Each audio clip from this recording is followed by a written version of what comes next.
Hi, everybody. Thanks for joining our second live stream. We are going to talk about our most recent release, 4.24, for our JavaScript API.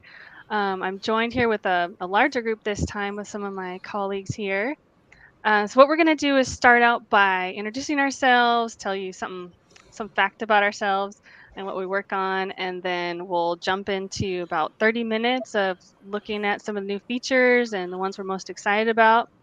And then we'll open up for questions. We could take a few questions like during the presentation, but we'll do most of them at the end so we can get through that first 30 minutes.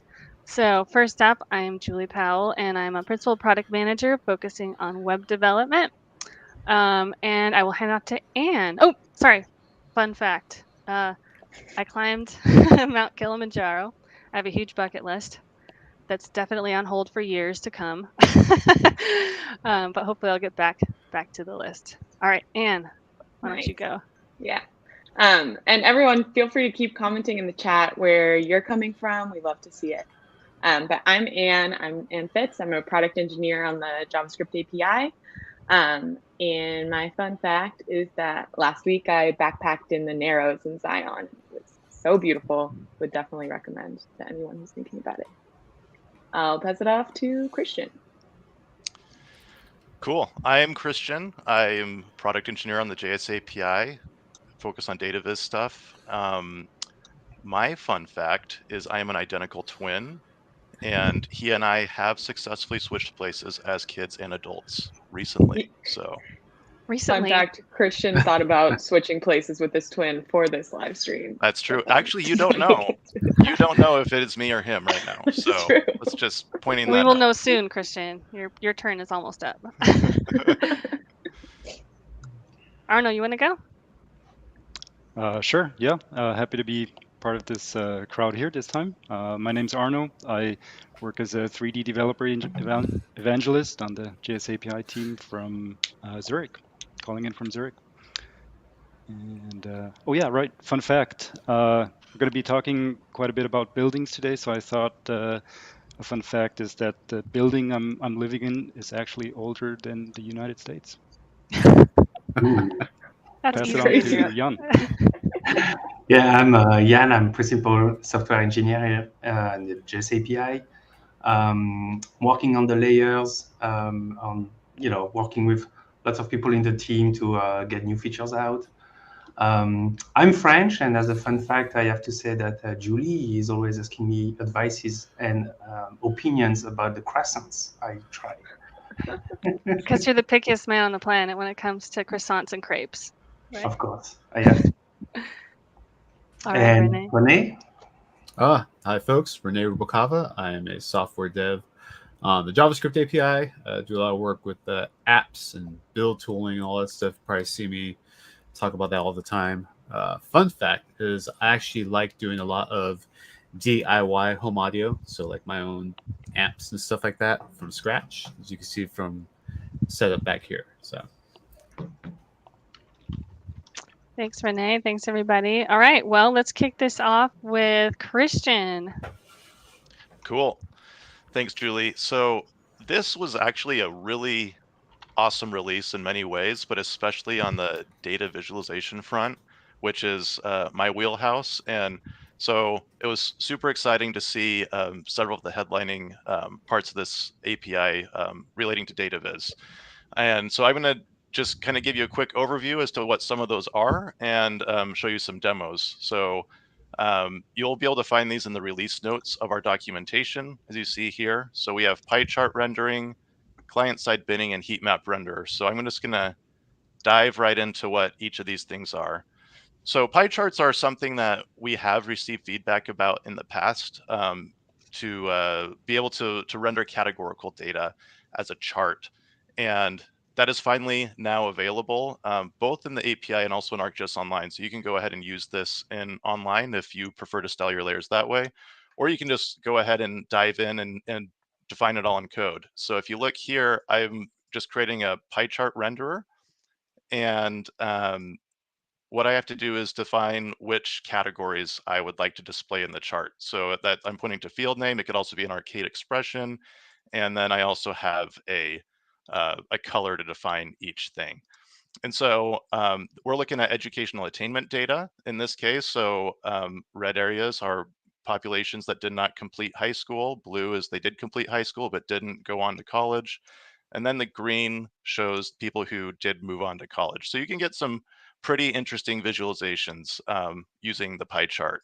Another cool option is the ability to create a donut chart. So this whole percentage property here is what allows me to do that. If I set that to a 0.4 or 40%, I can get a nice looking donut. And I know that the donut style is, it's a lot of people prefer that. So I'm glad that we were able to support that in our API. Alongside the charts, we felt it was important to update our charts in the pop-up as well. So you'll notice in this sample that the pop-up chart that we define here will exactly match the colors of the pie chart.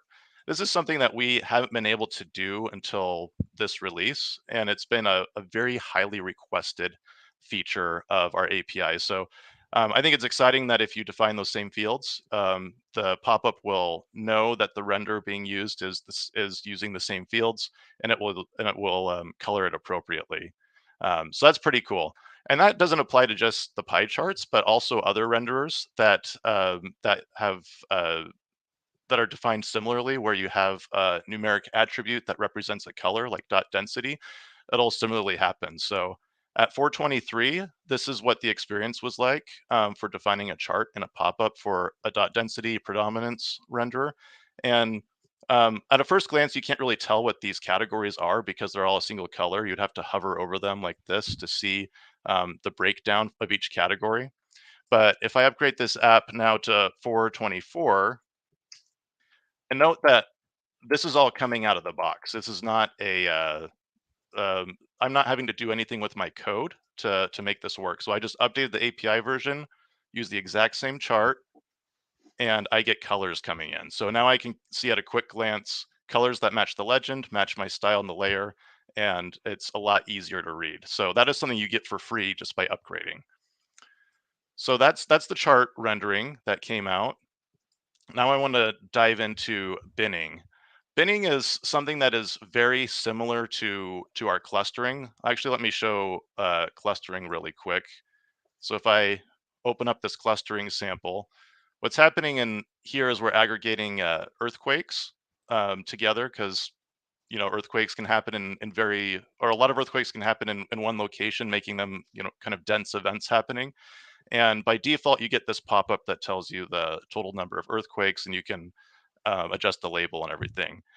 Binning is an alternative to this visualization. The difference here is that we actually use predefined geohash cells that allow us to basically aggregate points to those locations. So here I have a grid, and I'm showing the total number of motor vehicle crashes that happened within the cell of each grid. So you can see that with the legend here and also with the label. And of course, you can also define pop-ups similar to clustering. And if you look at the code, it's again very similar. You have your labeling info. You have this fixed bin level. This actually defines how fine of resolution you want, or for the bins. So if I were to say change to a level 5, this would make it more coarse, make everything look like it's a lot larger. So you can make this as coarse or as fine-grained as you want to, really. Of course, you're going to always get to a point where the resolution no longer makes sense. What's cool about the binning API is that you can also define aggregate fields. So what I was showing you in that last example is the total count of crashes. But if your underlying data set has, say, the number of people injured in the crash, the number of pedestrians, cyclists, or whatever, you can actually aggregate those fields based off a summary statistic. So if I want to say the total number of people injured, I can create that sum. Or I could even add another one, which is the average number of motorists injured per accident. And then you can use these field names that you define in the label the pop-up, and also the renderer.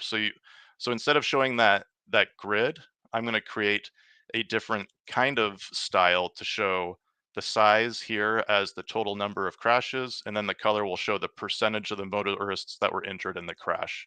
And as I zoom in, you'll see what that percentage is. So this area actually had a pretty high percentage of people involved in accidents. You can also use Arcade at your disposal to make some pretty complex, cool visualizations. So I am able to aggregate other statistics with Arcade to create this chart to show the breakdown of crimes in San Diego by type. And I want to show the percentage of the crimes that happen at night. So for example, these 84 DUIs, 93% of them occurred at night, which is pretty interesting. And then here's another chart that aggregates the data by month in the year. So you can see if there were any parts of the year that had a higher or lower number of crimes of that that occurred in that month. So I'm really excited about binning. I can't really go into more detail right now due to time constraints, but just want to point out that I'll be writing some blogs, some more documentation about it. So keep your eye out for some of that information. And Christian, one of those places will be in your high density data set guide topic, right? Yes, that's correct. So there's data visualization guides that Julie's referring to here. And if this is the homepage of the documentation, you go to visualization, we have a chapter on high density data. So I'll be adding a page on binning and all the things you can do with it there.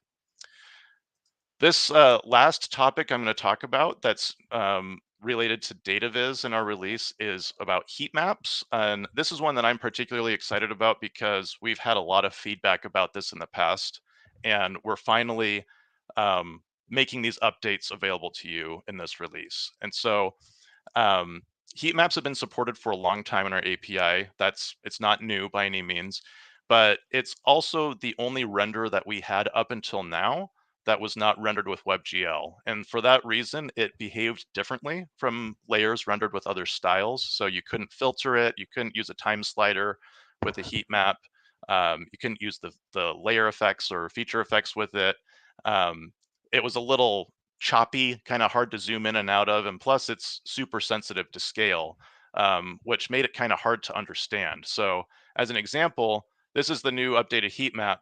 When I zoom in, you see that it's got this smooth update to it. It's not choppy and chunky like you saw before. But also note that this is kind of the problem with heat map is it's hypersensitive to scale. So as I zoom out, now it looks like all of New York City is on fire. And when I zoom in, it almost looks like the data just sort of disappears and it's not super useful. So what's new at this release is we introduced this reference scale property. So what this reference scale does is it takes a view scale level and it locks in all of the settings you have on that render to that scale level. So as you zoom in and out, it will appear as a consistent density surface. So when I refresh that, you see the data come in, and as I zoom in and out, now you don't see that heat map updating and looking super cold or super hot. You see that consistent surface coming through. And I'm super excited about that because now this render all of a sudden becomes a lot more meaningful for you. I've written a blog about this here in the ArcGIS blog, and as I mentioned earlier, the other topics with binning and also with the pie charts, I'll also be writing about and going into more depth, showing more examples than what you have in the documentation. But in the meantime, I invite you to go to the samples and go to latest samples, and you'll find all of those examples in there. Play with them. Please provide feedback. Binning is in beta right now, so we especially want feedback there. And I hope you have fun with it. Thanks, Christian. All right, let's go to Jan about MediaLayer. Yes, so in the 4.24 of the JS API, we released MediaLayer. It's a new layer that allows you to display images and videos like medias over the map, either in 2D and in 3D. It's a highly requested feature because it's a layer that existed in the 3x API with the name map image layer. And for the longest time, like for 24 releases, was unavailable in 4x. We we managed to make it in for this release. So I'm going to show you a little bit of some of the samples that we have for it. So with MediaLayer, you can display images that can come from different sources. It can be campus maps or historical maps, or even like fantasy images that you want to place on the map for your story. And so to display an image, you would just specify an extent. You would specify an extent, for example, and you would specify the URL. So you create an image element by specifying the URL and the georeference. Either it's an extent with a rotation eventually, or you can even display, you can even specify the location of the 4 corners of the image. And then you place it on the map.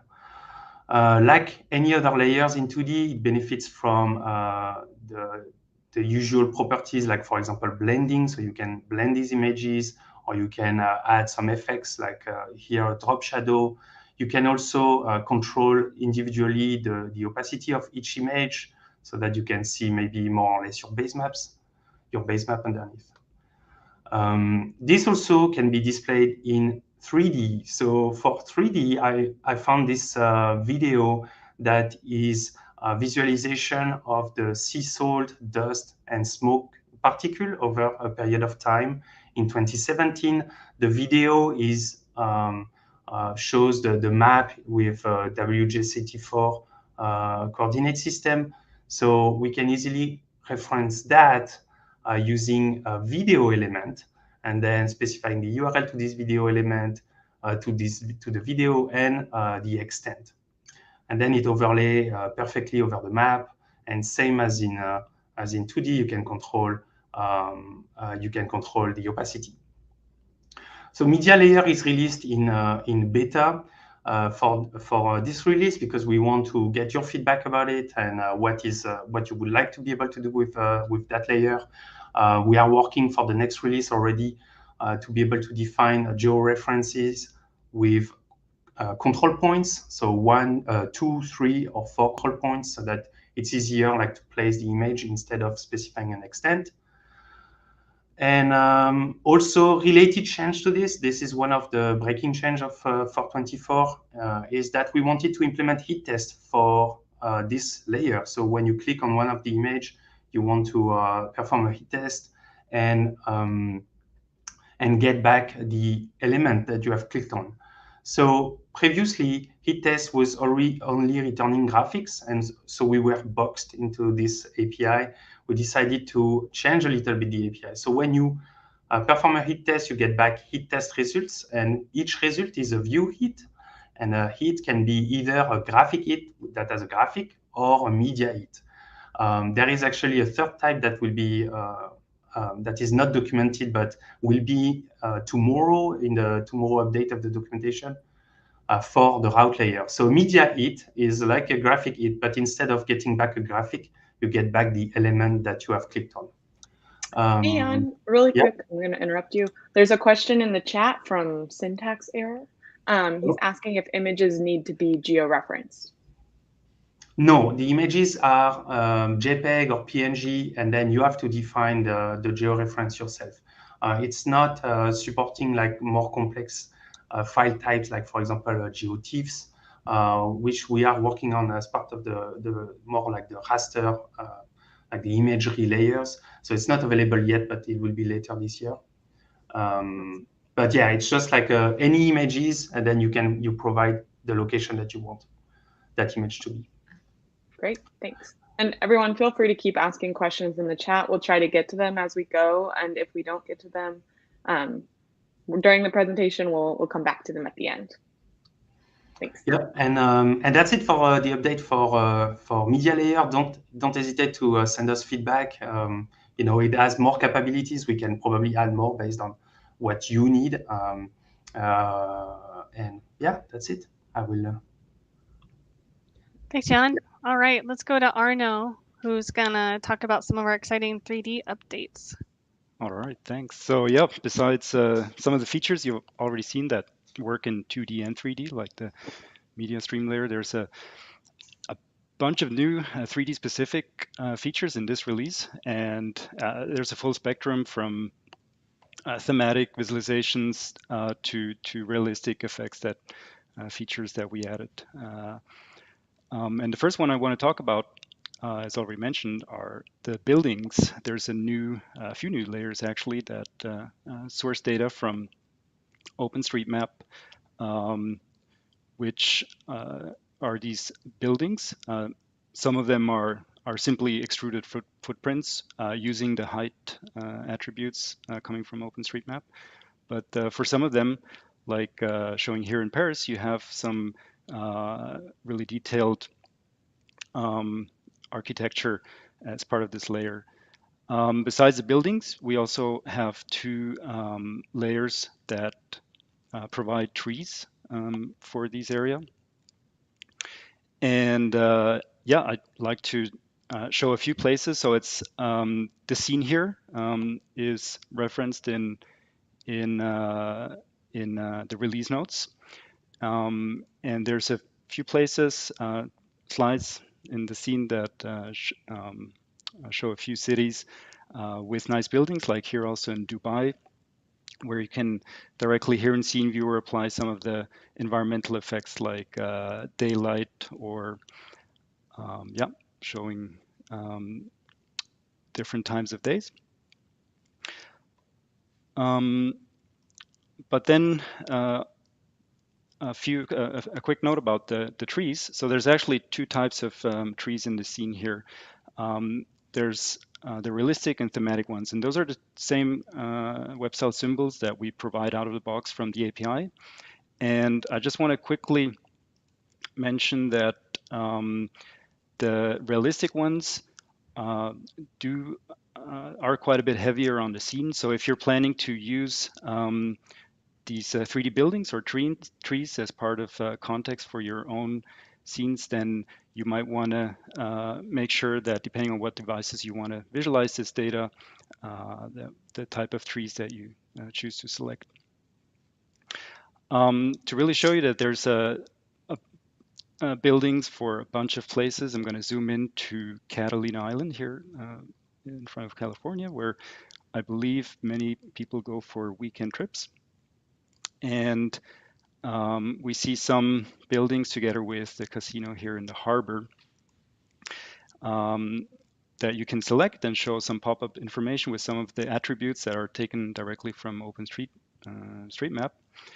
And we also see that the casino in this case is not super realistic. It's a extruded building. So if you wanted to change this, you could directly go into OpenStreetMap and edit it, upload it with your with a more detailed symbol, and it will be eventually taken over into our scene layers with the buildings in about I think it's something between 1 or 2 months, where it should then appear in the Living Atlas scene layers. Hey, Arno, quick question in Yes. the chat. Is there a ready-to-use 3D building data, for example, LOD1 from OSM, available for North America? If yes, can you share the Living Atlas link or showcase it here in the demo? Happy to share it in a bit. So this is the scene here. It's referenced in the release notes, and these are so the buildings that you see here, they're not just for North America, but really globally. So you can zoom into any place in the world, and you'll see LOD1 buildings or more detailed when available when available on OpenStreetMap. Cool. And then another question that just came in: is this part of the base map by default, or do you have to add it? You have to add it. So right now, you have to add it as a scene layer. Either you can take this scene here and create your own scene, directly taking over the configuration, base map configuration, together with the building and trees. Or you can simply take the layer item ID and add it to your scene. So yeah, speaking about this data and also your own data. So something you probably want to do when you use these buildings for context is remove part of it.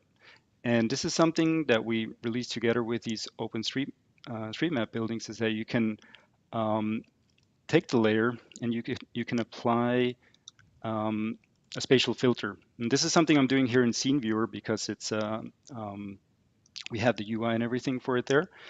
But you can potentially do the same directly on the scene layer through the API. So I'm using the sketch tools here to draw a spatial filter and exclude some of these buildings.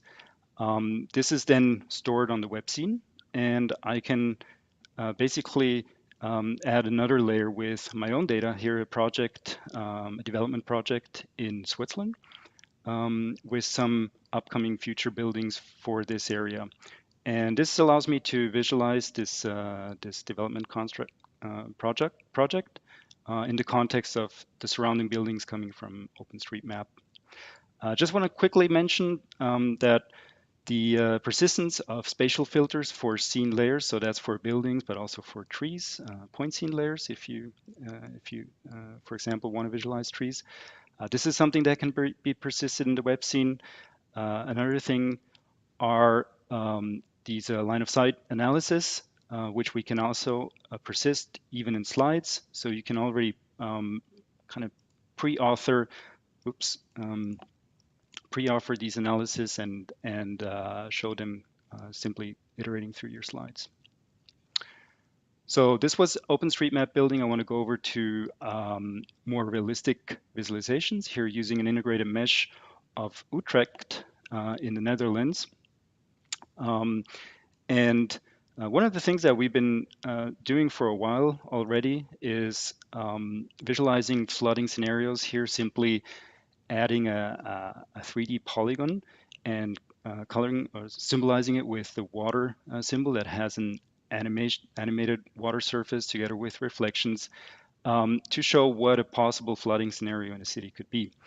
The issue with this is that so far we always had blue skies with these kind of visualizations, and they weren't always super convincing because of that. So one of the big efforts in the last year was adding weather effects or weather visualizations in general. And we started with cloud in the previous release, in the last release. And for this release, we're also adding weather effects. So if we change to a rainy type of weather, not only do we have gray clouds, but we also have precipitation that we can now adjust through the weather widget with a slider and change the amount of rain that we see in our scene. And this gives a more dramatic, more convincing visualization of Utrecht being flooded. I want to point out, so this is one of the samples in the scene. I want to point out some of the details of this nice mesh, so you can go and look at it directly yourself. And for example, there's this train station here with some of the trains that are part of this integrated mesh together with this flooding layer, showing how the rail station might look if the water level reaches a certain height. So beside rain, we also added other weather effects, for example, snow, which in fact it does occur in Utrecht once in a while that they actually have a snowfall.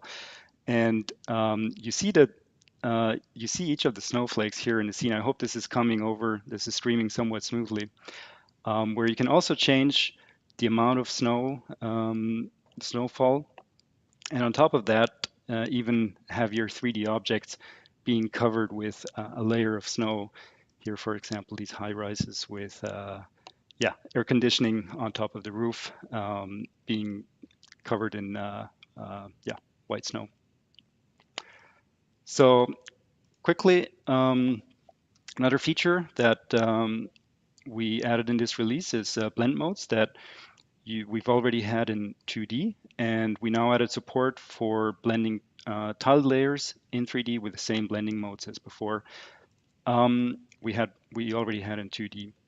So what is happening here is we take an OpenStreetMap base map and we blend it together with a hillshade, which before only really would have been possible using transparency and therefore kind of fading one of those layers.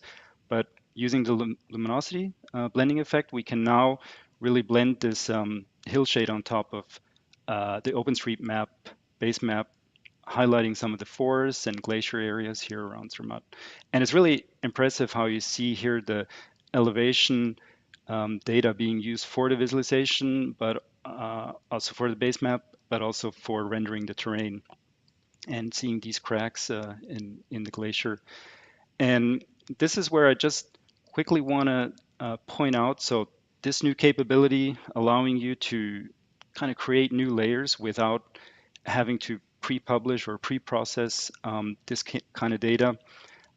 This also makes tools like the vector style editor that is also available that you can directly use in the ArcGIS platform and create more visualizations by, for example, taking the OpenStreetMap layer and changing these colors. Let's say if you wanted to only show forests, you could basically edit the style here and define specific colors for certain data types. All right. Last but not least, for probably some of our users that are already heavily using 3D, we have some updates for the voxel layers, which is being able to use pre-published variables and render modes directly in the client and iterate through them by changing the visualization, the visualized voxel data by, for example, switching the variable that's being shown here for this water voxel layer in the Caribbean. Before it was temperature, now we're showing the oxygen concentration that we can also exaggerate smoothly. And for example, also show some of the pre-published surfaces in the voxel layer. And that is it from my side. So I guess I'm passing it on to Julie. me. All right. So I'm going to talk about routing. So you guys may have seen that we have a new layer type, which is the route layer, and that's an update that we did to basically allow people to do a bunch of different things with routing. First of all, it's much easier to work with the routing service using this new route layer. We've kind of simplified the whole API for calculating routes and even doing some of the more sophisticated things. And so in this last release, what we did was integrate the routing layer with the directions widget. And that opened the door to several different things that I'm going to talk about. Now, first of all, this is the new route layer. And in our directions sample, what we're doing is basically creating the route layer and then assigning that to the directions widget. And so under the hood, the directions widget is using the route layer to calculate and display the routes. And so one thing you might notice in this directions widget that wasn't there before is you have the save and save as. And that's something that the route layer is enabling us to do. So basically, if I want to calculate 5 different routes that I know that my team is going to need, I don't want to have to calculate it every time. I can go save each route, and then my team can then pull that route down and from their ArcGIS Online portal, and then they can just load it into their app without calculating any routes. It's just there and like any other layer. So let's look at a few examples of what you can do. So this is just a simple app that shows POIs, just restaurants and bars in Salt Lake City. And one of the things that you can do now is integrate. Let's see if my network is still there. Integrate the whole routing workflow into your app and access the directions widget programmatically.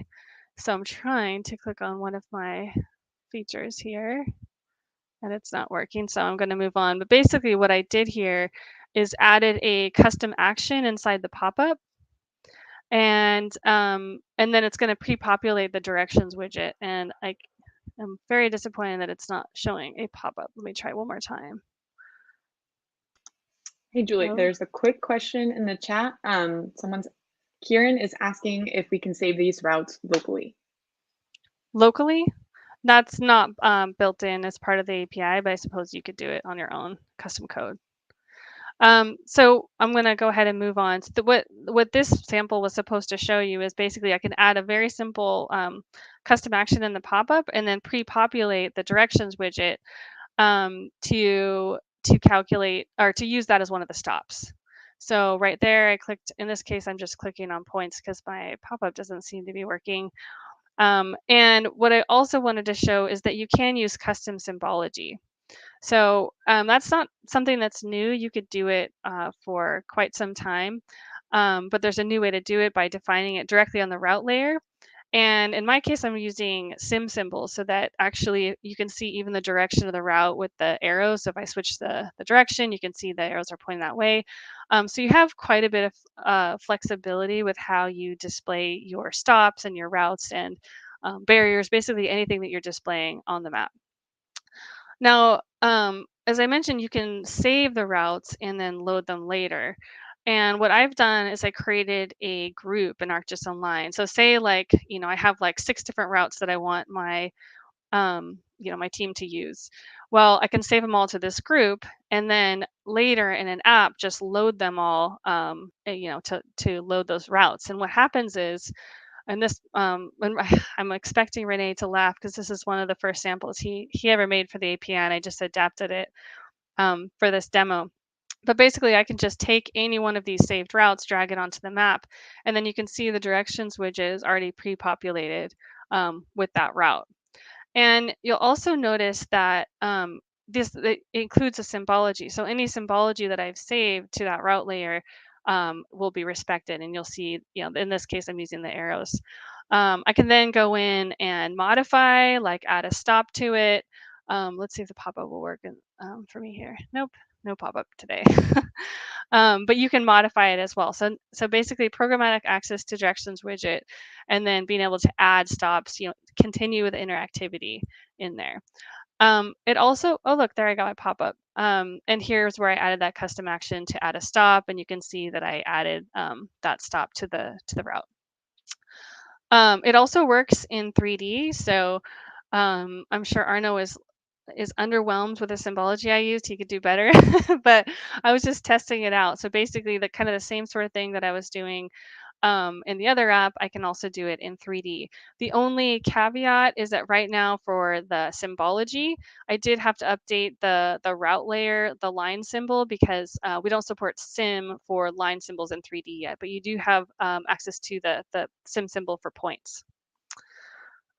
There is a nice blog that was just posted, or that's going to be posted soon by Noah, who's the PE that works on routing, and as well as Richie, who is our developer working on routing, that shows more examples of basically, these are layers, so I can use the layer list to turn the routes on and off. And also because they're layers, you can use the different API capabilities like layer effects. So when I want to, click on this little guy, it'll highlight using an effect. I think it's using Bloom to show which layer is being selected. So that's essentially the ins and outs of routing, and it's there's more to come. So keep an eye out and feel free to ask us any questions if you have on routing. So with that, I will hand it off to Anne, who has a few things to talk about as well. Awesome. Thanks, Julie. So I'm going to talk to you guys a bit about the new symbol styler that was released in the map viewer. And this is built off of capabilities in the JavaScript API. So we've been working really hard on supporting sim symbols, which are complex vector symbology. And the map viewer has now added support for this as well. So I'll just show you what this looks like. Everything looks pretty much the same, but now when I go, I can click on a symbol style. So let's say we want to update, right now we're looking at USA wetlands. When we want to update this lacustrine, sorry, my pronunciation is probably not good. And the styler should show up, but I might be having some internet issues. Okay, so now instead of just the basic polygon, I am having internet connection issues, or maybe the streaming is causing issues. Let me refresh really quick. Sorry about that.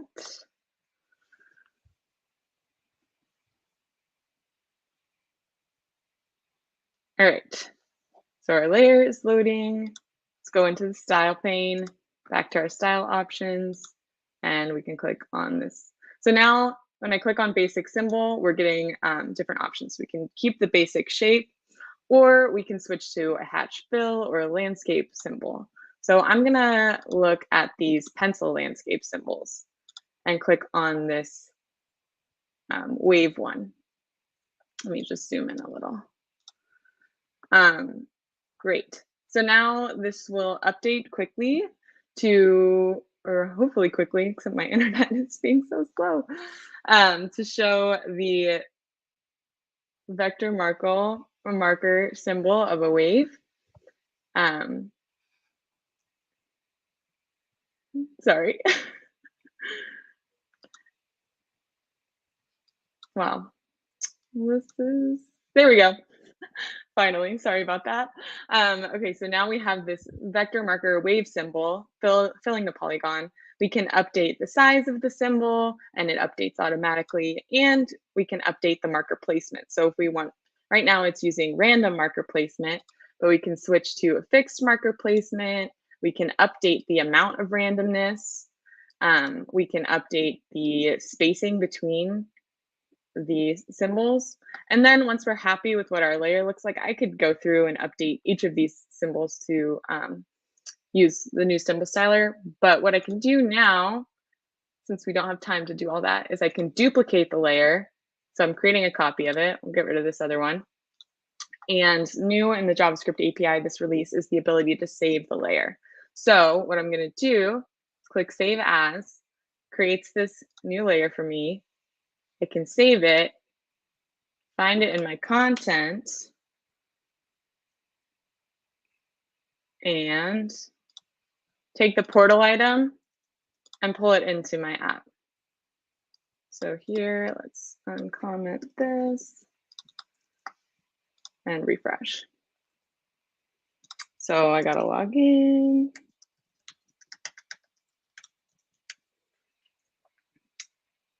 And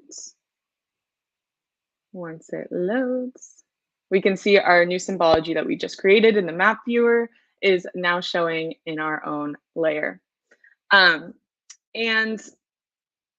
this is done through a really easy API. It's just on the feature layer save, and feature layer save as.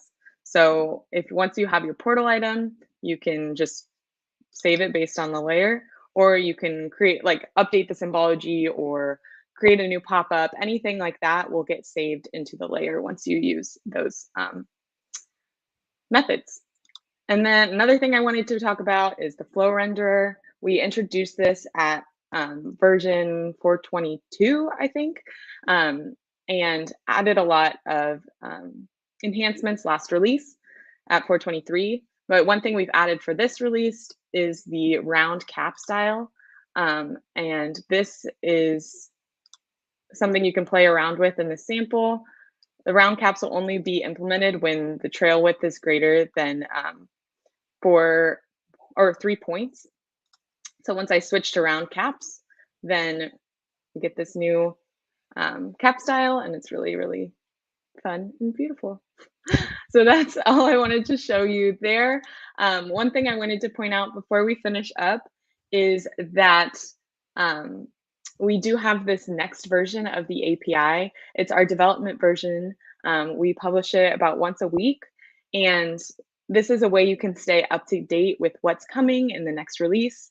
And we really appreciate any feedback. If you test out this and see a bug in the development version, you can report it as an issue. If you have any enhancement requests, you can add them here as well, based on the development version. So just wanted to on that end, so Julie. the feedback we're looking specifically in the early access next repo is about the new release. So please concentrate your feedback on the upcoming release. And then if you have feedback across the API of stuff we've already released, then that should go in Esri community.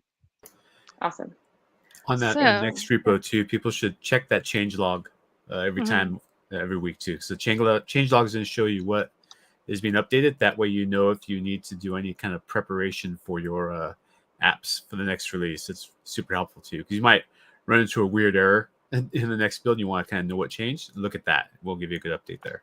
We've even, people using it for regression testing. We've even found, but people have found bugs in the next repo, reported to us, and then we've even fixed it before the release came out. So it's a really helpful tool that you have to use in your apps, not only to see like the new features we're working on.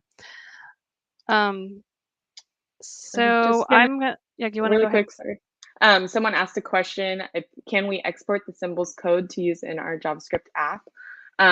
Not through the map viewer, but we do have a tool that you can use that was just updated for the 4.24 release. It's the Sim Symbol Builder. So basically what you can do here is create the vector symbols and add a bunch of different symbol layers. And then whenever you're ready to get the symbol, just click get symbol JSON and then copy out the JSON, and you can use it in your apps. And there's a guide page on this in the documentation. And literally we'll post a link. updated it last night, so Yeah. that's fresh off the press. Yep. Okay, so I'm going to share my screen really quick because I wanted to make sure that you were aware of our developer day at the user conference. The Esri International User Conference is coming up the second week of July, and this is the first time we're doing a developer focused day. That's going to be on Wednesday, July 13th. And our agenda for that day is to kind of, it's not a plenary, but kind of a plenary, like a overview, more of an informal overview of our developer tooling from runtime to scripting to JavaScript API. And then we have a selection of sessions that we thought would be of interest to a lot of developers. The first one's kind of like an overview of all the different web development tooling and offerings we have for web developers, kind of an overview session. The next one, we will be doing like introduction on the API, but it's probably more focused on like a tour of capabilities and then looking at what's new and how you access the new features. So similar to what we did today, but a little bit more coverage across the API. And then finally, the road ahead session. I know that Jan, for example, mentioned in the stream today that he's working on some updates to the overlay, the image overlay. Sorry, the media layer. And so he'll have demos showing some of the projects he's working on, and other leads on the team will be showing, their work in progress, and we'll be talking about where we're going with the API. So that'll be a good session. So anyway, just be aware that there is that focus day in case you are coming to our user conference. This will be a great opportunity for you to see a lot more about the API.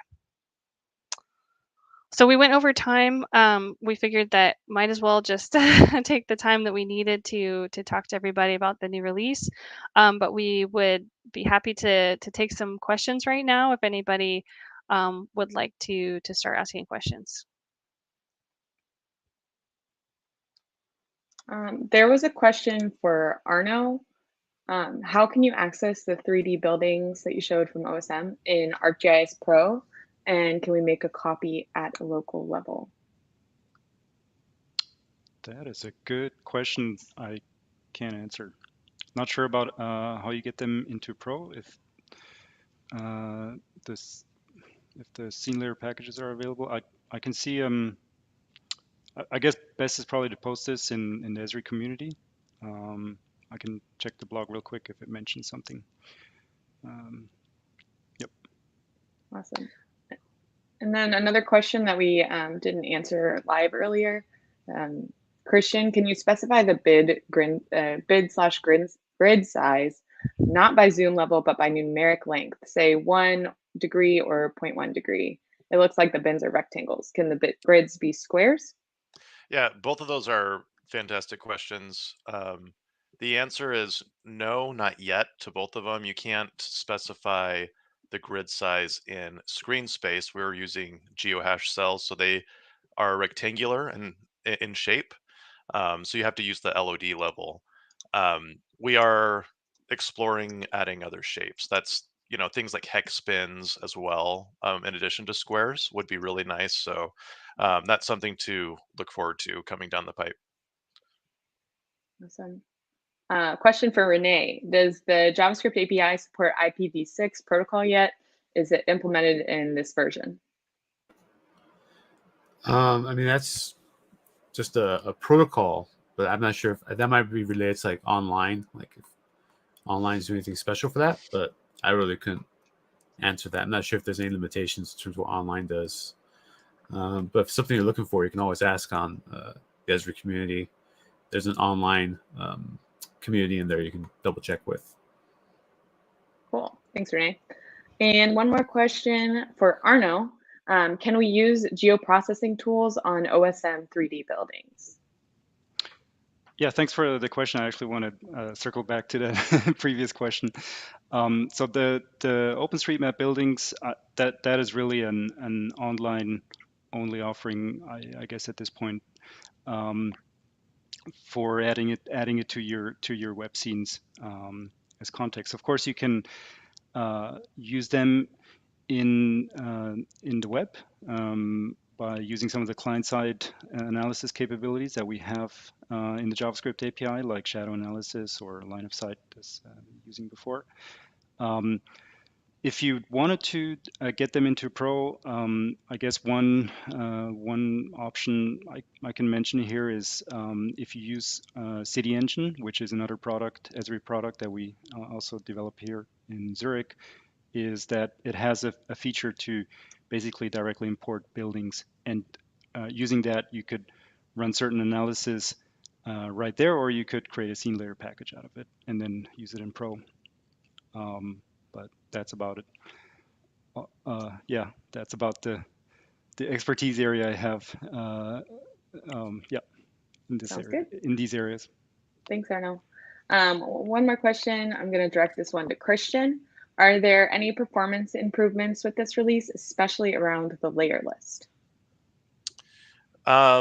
Yes, there are. So the layer list, one enhancement request we had was regarding the create list item function. So there's that callback function when a list item is created. That's basically the representation of the layer. Was firing quite a bit, way more than you might expect. It's not more than the creation of the list item. It would be like on updates as well. That was updated, so it would only fire one time on creation. So there was an improvement update there. But then but the performance updates related to, say, things like the renderers are mostly came through the heat map, where we focused our efforts on performance. Cool. All right, well, that seems to be all of the questions we have. Feel free to ask more questions in Esri community, or we hope to see you at the user conference in July. Thank you, everyone, for joining. Thanks, everyone. Thanks for joining. Thank you. Appreciate it. Thank you. Have a great day. Bye-bye.